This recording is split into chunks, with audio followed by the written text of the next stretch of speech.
So good morning and welcome to a beautiful early morning here on Hubbard's Beach. I'm down here collecting some seaweed because I'm going to use it for my potatoes to grow in this year. So here I am, a nice early morning, just me and the boy. He's most enjoying his seaweed collecting job. But here we are, collecting a bit of fresh seaweed, and I'll see you back in the garden. So we are back at HQ now, and I'm in one of my veg areas. You can't actually see that well actually, but there are hundreds of black flies all around me at the moment, and I think they're beelining for me, so I better make this video quick because they are nasty little blighters at this time of year. So yes, I'm back at HQ and I've got one bed here, and I'm going to do my usual sort of competition, as I call it, between traditionally grown potatoes. So I've dug a couple of trenches here, about a foot deep, and I'm going to put the potatoes in here, and then I'll cover them with the earth.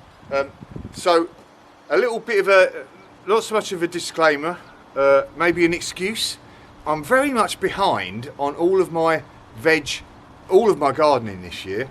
Just come back from holiday to Barbados, so that was the most enjoyable holiday. But at this time of year, 8 days away is a long time to be away from your garden when you're not doing things. And I've still been doing lots of renovation. Anyway, lots of excuses, but my potatoes are a bit, I wouldn't say far gone. I suppose actually they're doing well there, but I'm behind, and I've had this bag for a couple of weeks, so we'll have to see what the rest of the potatoes are like.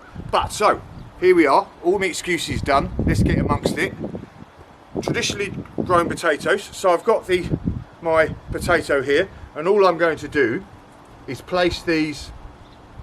I'd say I'm going to put I'm going to put 3 in that row there. So what have I got here? There's another one. That one could go in the middle.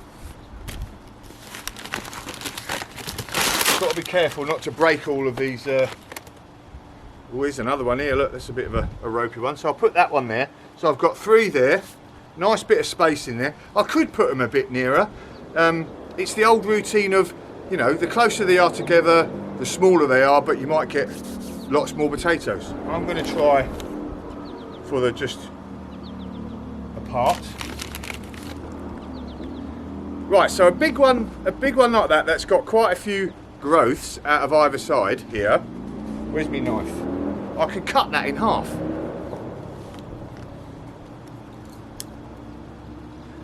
Let me do that. A decent sharp knife. So I haven't got all of my traditional potatoes that I use, so all I'm doing here is literally, in fact, I'm going to put these ones closer together.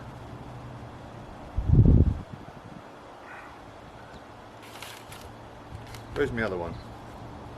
That one, that one, that one. Put that one at the end. So I've got four in that lot. So these ones are Norland. So I normally get Norland, these are nice. But I can't remember the other one. Yukon Gold I normally get, so I'll have to get down the shop and get them. They're nice as well. Anyway, here are my potatoes in the traditional bed. So all I'm going to do is cover these. Now, what we want to be doing with the potatoes, obviously, is when they grow up, we want to always keep the potatoes covered. Especially, when they start to grow their own, individual potatoes, etc. We don't want them to get any light on them at all, otherwise they turn green and become poisonous. So we always want to make sure we keep them covered, any potatoes growing. And also, as these potatoes grow up, the plant grows up now, we want to do what's called earthing up. Actually, I can't remember what the North American So it's similar to earthing up. Anyway, so what we're going to actually do is create a mound. So as the potato plant grows up, we're going to mound some more earth around the plant, so that there's always only probably about 6 or 7 inches of plant above the earth. And what that does is that's going to create or get the plant to form more potatoes, so you get more potatoes, you know, around it, and more potatoes in your harvest. So that's what, you know, we generally sort of, that's why I dug them down deeper. And then this earth here, as the plant grows up a little bit more, we'll stick a bit more earth in, and I'll probably get some earth from somewhere else and just earth it up as they go along. Right, so that is the traditional ones. So for you guys that have access to seaweed, let's have a little look at that, shall we? Right.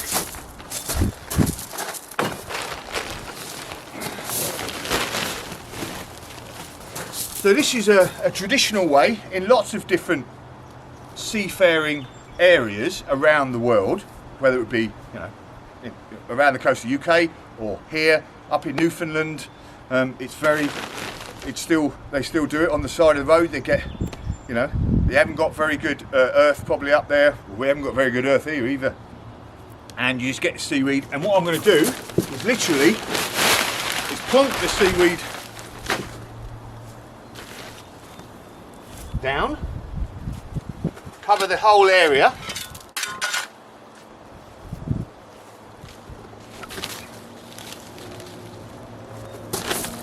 Now I could just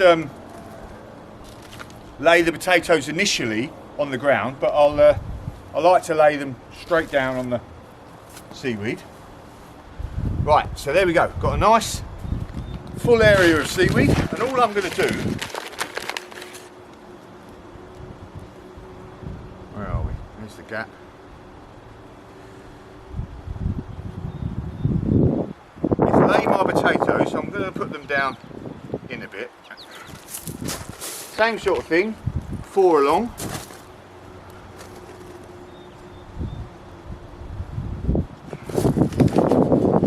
One, two, three, 4.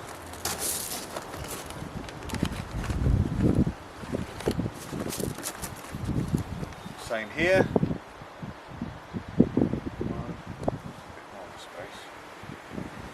Bit more of a space.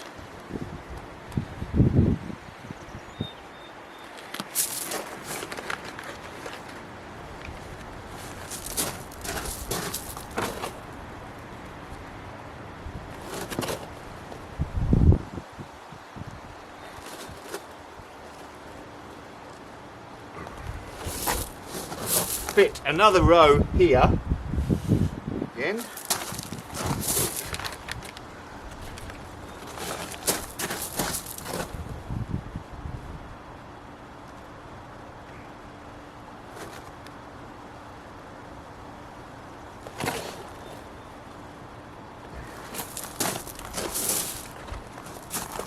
These are only small ones here, a bit disappointed in the size of these.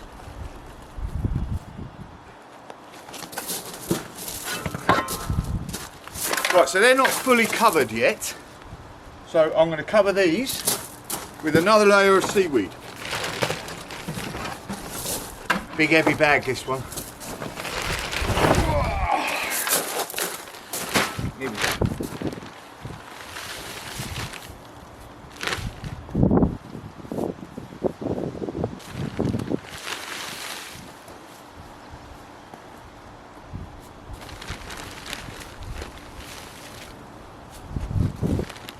Right, so there we go. It's the same routine of excluding all the light from the potatoes, you know, themselves, and then the plant will grow up and I will put more seaweed around the plant as they grow up. I forgot to mention there's a few things you need to pay attention to when you are, if you want to get seaweed from the beach, etc. There's a video up there that shows all the ins and outs and all the different uses that you can use seaweed for. I use it in lots of different ways in the garden. But yeah, one tip you have to remember with seaweed is when it dries out, it's going to shrink a bit. So make sure that you top it up with a bit more seaweed. Keep on top of topping it up, so that you're excluding light from the potatoes as they grow. But there we go, simple as that. And the other, the really good thing about growing in, one of the good things I like at growing in seaweed is they come out really clean, and it's a lot easier to find the potatoes at the end of the season as well. But we'll see whether traditional versus seaweed, which one is going to be the winner this year. A few months to see, but I'll keep you informed as we go through the season. And there we go. I'll tell you what, actually, because I haven't got much room here, last year I grew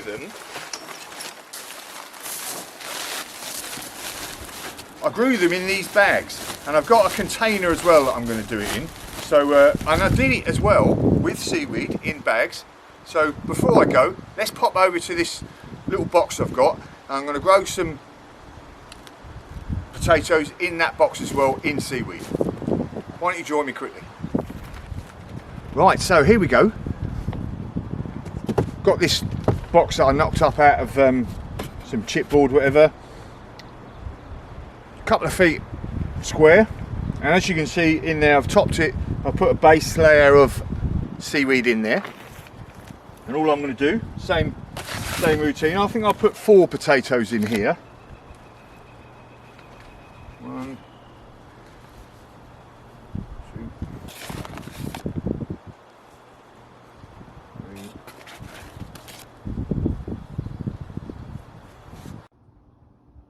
Hey, voila. 4 potatoes sitting nicely. So now I'm just going to top it up, or cover them rather, with a good layer.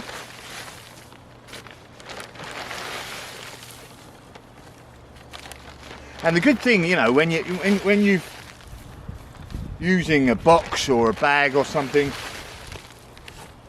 it's contained in it, and you can know where the potatoes are. When you've got a big bed, it's often difficult to find the potatoes, all of the potatoes. So there we go. These are nicely covered now, and I will let them grow up and seaweed them up as they go along, and we'll see what we get out of this. I'm going to do my other bag, but you don't need to see that. We've seen what the basic routine of putting them on a bed of seaweed, covering them with seaweed, making sure they're covered to keep out that light from the sun, from the actual tubers, and we should have a nice potato harvest. Watering obviously as we go through the year, making sure it's nice and moist all the time.